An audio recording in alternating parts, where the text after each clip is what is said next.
Ever felt like you're trying to drink from a fire hose of information? Maybe you're launching a new project or trying to get up to speed in a completely unfamiliar field. Or maybe you just want to feel genuinely, thoroughly well informed on some complex topic. It's so easy to get overwhelmed, right? That feeling of needing to make sense of just a vast ocean of knowledge. Well, today, our deep dive is all about navigating that ocean. We're tackling something really fundamental: conducting a literature review.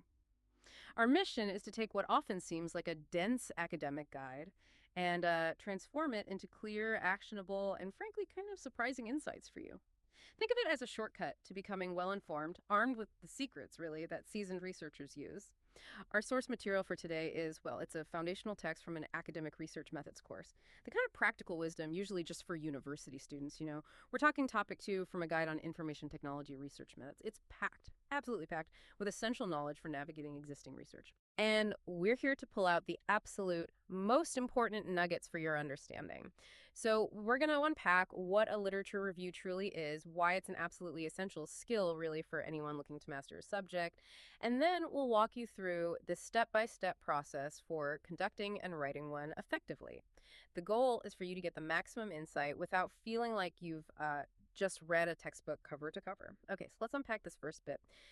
The source immediately highlights a really crucial point. The term literature review isn't just one thing. It's actually used in two distinct ways. And understanding this distinction, well, it's like having a secret handshake in the world of research. It truly is. Yeah. Yeah, it's a fundamental clarity point. So when the source talks about doing a literature review, it often means the process itself.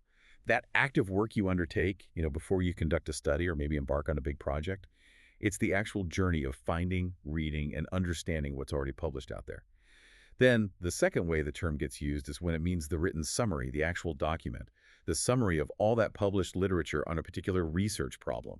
So this refers to the product, the thing that results from all that investigation. Ah, okay. So you can be doing a literature review, and the outcome is a literature review, the document. And yeah, this distinction is really vital for clear communication about your purpose and, well, what you're actually creating. That makes perfect sense. So it's about distinguishing the active work from the finished report. Got it. But let's be honest, for a lot of people, the idea of a literature review just sounds like, academic busy work. Why is this process so incredibly critical according to our source? What's the real payoff? Why dive into all this existing work? Well, think of it like a strategic intelligence gathering mission. It really is. And the source lays out several core benefits that really resonate, I think. Imagine you're on the cusp of a big idea, but maybe you don't even know precisely what question to ask yet. A good literature review will literally show you the blank spots on the map. It highlights the unresolved problems, the areas just begging for someone to step in. It's like finding a treasure hunt already laid out for you. Okay, so it helps you find the starting point even. Exactly. And if you already have a broad topic in mind, it actively helps in formulating appropriate research questions. It really sharpens your focus. Plus, and this is huge, it instantly brings you up to speed on what is already known. So you don't unintentionally duplicate effort. You're not, reinventing the wheel. Right, which saves so much time and potential frustration. Absolutely. And beyond that, it gives you the full lay of the land, as they say. It helps you develop a broad conceptual context into which your own research problem will fit. The more your study or your project connects with the existing network of knowledge, the more likely it is to make a significant contribution. And finally, just on a practical level, it can offer guidance. It helps identify useful research strategies, specific procedures, maybe measuring instruments, even specific statistical analyses that might be useful in your own project. Wow. That's not just a good return on investment. That's practically a superpower for anyone trying to master a new domain. Whether it's for work, a hobby, or just, general curiosity. It's about building on the shoulders of giants, like you said, not starting from scratch. But, okay, let's get practical. How do you actually begin to wield this superpower? How do you do it? Our source doesn't just leave us guessing. It provides a remarkably clear, practical roadmap. It absolutely does. Yeah, it breaks it down into these methodical, manageable steps. First step, you search. This means knowing where to look. So reputable academic journals, conference proceedings, which often have really cutting-edge stuff, and of course, scholarly books. The source specifically mentions tools like Google Scholar and library databases as excellent starting points. It even points to specific university resources as an example of the rich databases and electronic libraries available. Right, so like our own library portals. Exactly.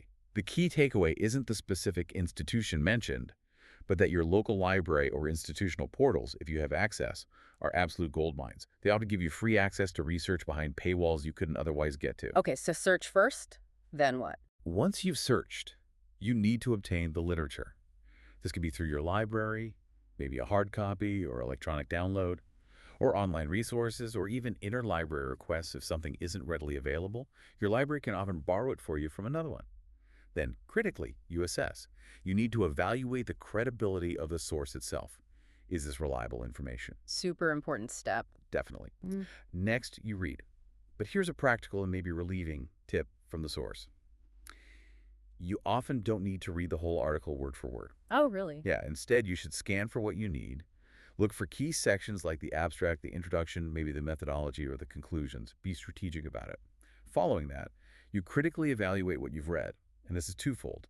Assess both its relevance to your specific literature review and your research topic, and the actual quality of the research itself. Like we said earlier, is it good research? Exactly. The source even suggests looking at evaluation guides and research methods, textbooks. For this, it's about becoming a discerning reader, not just accepting everything. And finally, a step that's often overlooked but is so incredibly important. You record. You need to capture the full bibliographic details of every source, author, year, title, journal, and alongside that, your notes on its content and your evaluation of it. Why did you think it was relevant? What were its strengths or weaknesses? Ah, so future you doesn't have to figure it all out again. Precisely. Future you will definitely thank past you for being diligent there. So these methodical steps, they form the foundation, and that then leads directly to the final stage, which is then write. That systematic approach really does make it feel manageable. It takes away that feeling of just wading aimlessly through endless articles. It turns it into a purposeful mission. Okay, so once you've done this deep dive into the literature, what exactly does that written output look like? Is it just like a glorified bibliography with some notes? Oh, not at all. A written literature review, as the source defines it, is much more. It's a critical analysis of published sources or literature on a particular topic. The source says it should describe, summarize, evaluate, and clarify this literature. So analysis is key. And what's particularly insightful is its versatility. It can be a standalone document, like a review article itself, or very commonly, it can be a part of a larger work, like a thesis, a journal paper, or maybe a conference paper. Okay, so it serves different functions depending on the context. Exactly. The objectives for a standalone written review are quite specific. It aims to enable others to understand the field quickly, to point out strengths, weaknesses, omissions, or even bias in previous work, to identify the key issues or crucial questions that are maybe troubling researchers in that area right now, and crucially, to point to gaps, areas that haven't previously been identified or addressed by researchers. So it maps out the territory and shows where the next steps might be. Precisely. Now, if it's a literature review section within a paper, say introducing your own research, it has additional more strategic objectives. It needs to establish the need for your specific research. Why is this study necessary? It has to place your work firmly in the context of what has already been published, show how it connects. It might introduce specific theories that you plan to test or explore in your research, and it can even introduce relevant methods or algorithms and research strategies that you're going to use. What's fascinating here is how the purpose of the written review really adapts so precisely to its context. It's a truly strategic piece of writing, not just a summary dump. It really sounds like it's not just summarizing, but building a case, almost making an argument for your own work or your understanding of the field. So once you've gathered all this info, how do you organize this critical analysis? Because just listing authors and their papers one by one sounds like a recipe for a very dry read. You're absolutely right, and the source really emphasizes this point. A literature review should be organized around concepts or themes. It should not be structured simply author by author or paper by paper. That's critical for creating a coherent analytical flow and avoiding that dry, list-like feel. Themes make much more sense for synthesis. Definitely. And here's a brilliant practical trick the source suggests for organizing all this information. Yeah, Creating a matrix. a matrix, like a spreadsheet. Essentially, yeah. Imagine a grid. The rows could be the different articles or books you've read, Jones 2010, Smith 1999, Wong 2013.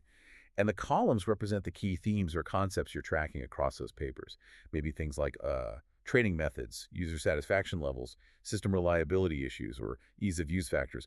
Suddenly, instead of just a jumbled pile of notes, you start to see patterns, you see connections, you see where the research converges or maybe where it disagrees. I can see that. It visually organizes everything. Exactly. It's like creating a mental roadmap, or rather, a visual roadmap of the entire field you're looking at. That sounds incredibly helpful for actually writing it thematically.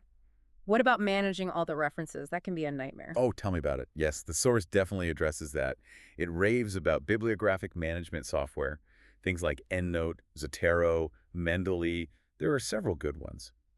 Think of this software as your personal research assistant. It stores all the reference details, helps you insert citations correctly formatted into your document, and automatically builds your bibliography or reference list at the end. A lifesaver, basically. Truly, saves hours and prevents so many errors. And a quick related tip from the source, remember that referencing styles differ widely between disciplines. It's like they speak different dialects in academic communication.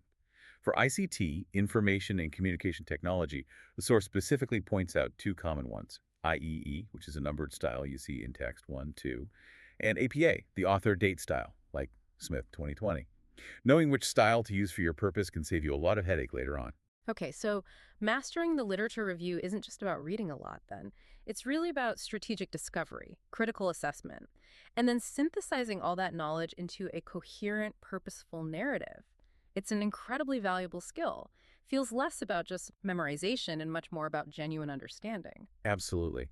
And if we connect this to the bigger picture, understanding how to conduct and analyze a literature review isn't just some academic skill you use once. It's really about learning how to distill information, how to critically engage with it, and how to organize knowledge itself. It's a fundamental process for becoming truly deeply well-informed on any topic you care about, which, thinking about it, raises an important question for you, the listener. Considering this emphasis we've discussed on critically evaluating sources and on identifying gaps or biases when you do a literature review, how might applying these very same principles change how you consume and understand information in your everyday life?